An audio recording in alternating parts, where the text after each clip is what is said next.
লাগাতার বৃষ্টিতে ফুলে ফেপে উঠেছে নদীর জল। এরই মাঝে পশ্চিম মেদিনীপুর সদর ব্লকের মণিদহ গ্রামে কংসাবতী নদীতে ভাঙন। প্রায় 1 কিলোমিটারেরও বেশি এলাকা জুড়ে ভাঙন দেখা যায়। বিঘার পর বিঘা জমি চলে গিয়েছে নদী গর্ভে।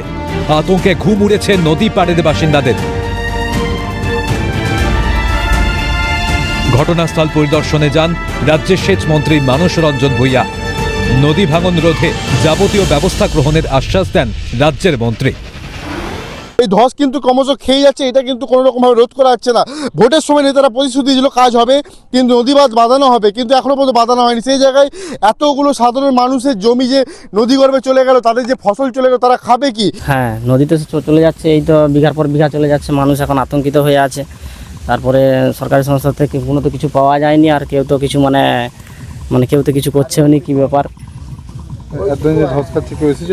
না না, কেউ আসেনি। হচ্ছে একটা ডিভিসি হড়হড় করে জল ছাড়ছে, আরেকটা গালুডি। আমরা বারবার সেচ দপ্তরের পক্ষ থেকে বলছি, ভাই যখন জল ছাড়বেন আমাদের একটু জানাবেন। অ্যাডিশনাল এসপি সবাই মিলে, গ্রামের মানুষ মিলে হাতে হাত লাগিয়ে আমরা কাজ করব, যাতে এই গ্রামটিকে রক্ষা করা যায়, মানুষকে রক্ষা করা যায়। এটাই আমাদের পবিত্র কর্তব্য। অন্যদিকে চন্দ্রকোনায় নদীগুলির জলস্তর কমেছে আর জল বাড়ছে ঘাটালের নদীগুলিতে, যার জেরে বন্যা পরিস্থিতির আরও ভয়াবহ হচ্ছে ঘাটালে। ডিঙি করেই চলছে যাতায়াত। পরিস্থিতি মোকাবিলায় তৎপর পুলিশ প্রশাসন। চলছে মাইকিং, খোলা হয়েছে কন্ট্রোল রুম। কোন বিষয়গুলো সমস্যা দেখা যায়? সমস্যাটা জলের বেশি সমস্যা। জলটা আমার দিঘা থেকে আনতে আসছে। এই রাস্তাকে? হ্যাঁ, এই রাস্তাকে। কিসে তাহলে জল আনতে আসছেন? হিয়া।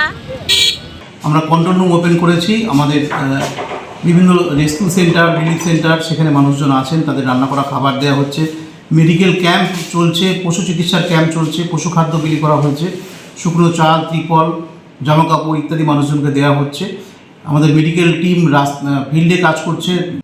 গত কয়েকদিন ধরেই ঘাটালের পরিস্থিতি ভয়াবহ হয়ে উঠেছে।